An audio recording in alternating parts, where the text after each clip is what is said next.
آج کے اس دور میں عمومی دعوت، یہ دعوت و تبلیغ کے نام سے کام شروع ہے. حضرت مولانا الیاس رحمت اللہ علیہ کو اللہ رب العزت نے کام کی ایک ترتیب سجھا دی آج کے زمانے کے طور پر. چنانچہ سے روزہ اور چلہ اور 3 چلے اور 9 مہینے 7 مہینے سال، یہ ایک ترتیب اللہ نے ان پر کھول دی جس میں اللہ نے برکت ڈال دی. چنانچہ آج عمومی دعوت کا کام اس طرح سے ہو رہا ہے امت کے اندر، لیکن دعوت کو اس میں محصور نہیں کر دینا چاہیے. بات سمجھ رہے ہیں؟ مثال کے طور پر ایک صاحب مجھے کہنے لگے جی آپ کے شیخ بھی کبھی اللہ کے راستے میں نکلے ہیں؟ میں نے کہا بھائی وہ تو ہر وقت ہی سفر کرتے رہتے ہیں، ان کا تو گھر کا قیام تھوڑا اور باہر کا سفر زیادہ. نہیں میں پوچھ رہا ہوں اللہ کے راستے میں کبھی نکلے ہیں؟ میں نے پوچھا اللہ کے راستے سے کیا مراد لے رہے ہو؟ کہنے لگا یہ جو جماعت کی ترتیب ہے تو یہ غلطی ہے، کیونکہ حدیث پاک میں نبی علیہ السلام نے ارشاد فرمایا من خرج فی طلب العلم، جو شخص علم کی طلب میں گھر سے نکلتا ہے فہو فی سبیل اللہ، وہ اللہ کے راستے میں ہوتا ہے. تو جب اللہ کے حبیب فرما رہے ہیں کہ جو طالب علم گھر سے علم طلب کرنے کے لیے نکلتا ہے وہ اللہ کے راستے میں ہوتا ہے، تو اس کو پھر جماعت کی ترتیب کے اندر محصور کر دینا یہ پھر غلطی ہے. یہ اکابر کی غلطی نہیں، یہ اس بندے کی غلطی ہے. تو یہ نئے ٹوٹرو ہوتے ہیں نا، رنگ روٹ، پھر اس قسم کی باتیں وہ کرتے ہیں کہ وہ سمجھتے ہیں کہ بس اس ترتیب سے کام کرو گے تو یہ اللہ کا راستہ.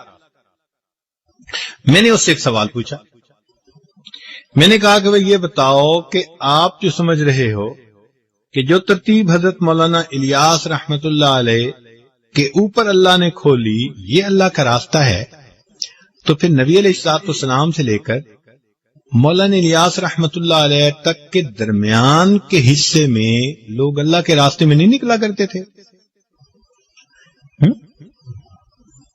بھئی نبی علیہ الصلوۃ والسلام سے لے کر حضرت مولانا الیاس رحمت اللہ کے کام کھلنے سے پہلے تک درمیان کی امت بھی تو دعوت کا کام کرتی رہی نا. تو پھر اگر اللہ کا راستہ اسی پر ہم لگا دیں گے تو پھر درمیان کے لوگ کدھر گئے؟ تو اب وہ جا کے پھر اس کو بات سمجھ میں آئی. تو پھر میں نے کہا بھئی دعوت کے انداز ہوتے ہیں. صبح کو جو عالم فجر میں مسجد میں بیٹھ کے درس قرآن دیتا ہے وہ بھی دعوت کا کام ہے. جو شام کو درس حدیث دیتا ہے وہ بھی دعوت کا کام ہے. جو امت کے واعظ جمعہ پڑھا رہے ہیں، بیانات کر رہے ہیں، یہ بھی دعوت کا کام ہے.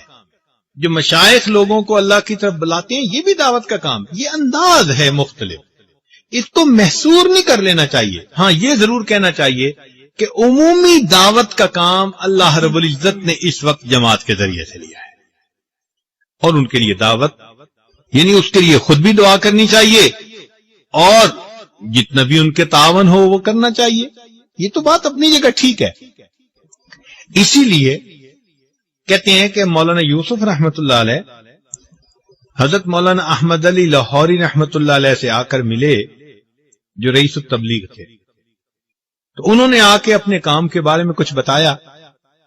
تو مولانا احمد علی لاہوری رحمت اللہ علیہ نے ایک بات بتائی، فرمایا کہ جب تمہیں اپنی بقا کے لیے دین کے دوسرے شعبے کے لوگوں کا فنا ہونا ضروری محسوس ہوگا تو یہ تمہارا گمراہی کی طرف پہلا قدم ہوگا.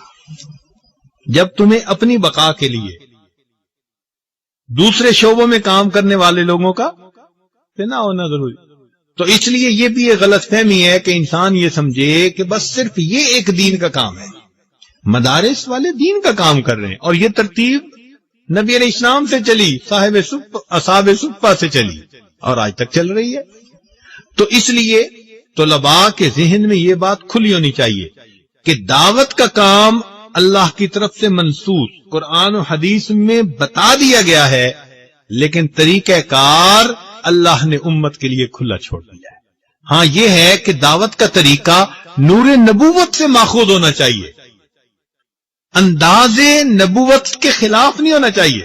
اب جیسے ایک بندہ آ جائے جی میں ٹی وی پہ آ کر دین کی دعوت کا کام کروں گا، تو بھائی یہ چونکہ نبی علیہ السلام کے طریقے کے خلاف ہے، اس لیے اس میں نور نہیں، اس میں ظلمت ہوگی. بات سمجھ رہے ہیں؟ تو طریقہ کار ہر وہ ٹھیک ہوگا جو نور نبوت سے ماخوذ ہوگا، مگر اللہ نے اس کو کھول دیا. تو الحمدللہ اس وقت پوری دنیا کے اندر اس جماعت کے ذریعے سے اللہ تعالیٰ دین کا کام کروا رہے ہیں. ہماری دن رات کی دعائیں ہمارے ان بھائیوں کے لیے ہیں. اللہ تعالیٰ ان کی محنتوں کو قبول فرمائے اور ہمیں بھی اللہ تعالیٰ اس ترتیب پر چلنے کی توفیق عطا فرمائے.